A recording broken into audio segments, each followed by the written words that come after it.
శివాయ గురువే నమః. శ్రీ దక్షిణామూర్తయే నమః. మీనరాశి జ్యోతిష్య రాశి చక్రంలో 12వ స్థానంలో ఉంది. ఇది ద్విస్వభావ రాశి, జలతత్వ కారకం కలిగిన పురుష రాశి. మీనరాశికి అధిపతి గురువు. పూర్వభద్ర 4వ పాదం, ఉత్తరాభద్ర 1, 2, 3, 4 పాదాలు, రేవతి నక్షత్రం 4 పాదాలు మీనరాశిలోని నక్షత్రాలు. వీరికి కలిసి వచ్చే దిశ ఉత్తరం.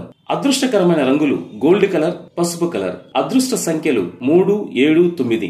లక్కీ డేస్ మంగళవారం, గురువారం. చాలా మంది మీనరాశి వ్యక్తులు సగటు ఎత్తుతో బొద్దుగా ఉంటారు. వీరికి పెద్ద కళ్ళు ఉండటం చేత అందమైన ప్రశాంతమైన రూపాన్ని, వర్చస్సుని కలిగి ఉంటారు. 2 చేపలు వ్యతిరేక దిశలో ఈదటం ఈ రాశి యొక్క చిహ్నం. అదే విధంగా వివిధ పరిస్థితుల్లో విభిన్నంగా కనిపించే ఏకైక రాశి మీనరాశి. వీరు సైకాలజీ, హోటల్ మేనేజ్మెంట్, విదేశీ విద్య, naval, engineering, civil engineering, alternative medicine, వైద్యం, మత్స్య సంబంధిత కోర్సుల్లో బాగా చదవగలుగుతారు. వీరు ఫ్లెక్సిబుల్ పర్సన్స్, మంచి రొమాంటిక్ స్వభావం కలిగిన వారు. వీరు పైకి విధేయతగా, అనుకూలంతో కనిపించినా లోపల అత్యంత సామర్థ్యం, స్వతంత్ర జీవన విధానం కలిగి ఉంటారు. మీనరాశి జాతకులు పగటి కలలు కంటారు. వీరు తరచూ వారి ఫాంటసీ ప్రపంచంలో విహరిస్తుంటారు. దీంతో కొన్నిసార్లు వీరికి అనేక ఇబ్బందులు కలిగే అవకాశం పొంచి ఉంటుంది.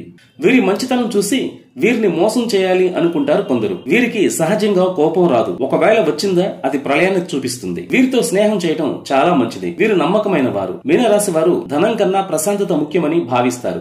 మీనరాశి వారు మంగళవారం శనగలను నైవేద్యంగా పంచితే ధనయోగం కలుగుతుంది. దుర్గాదేవి ఆరాధన కూడా వీరికి చాలా శ్రేయస్కరం.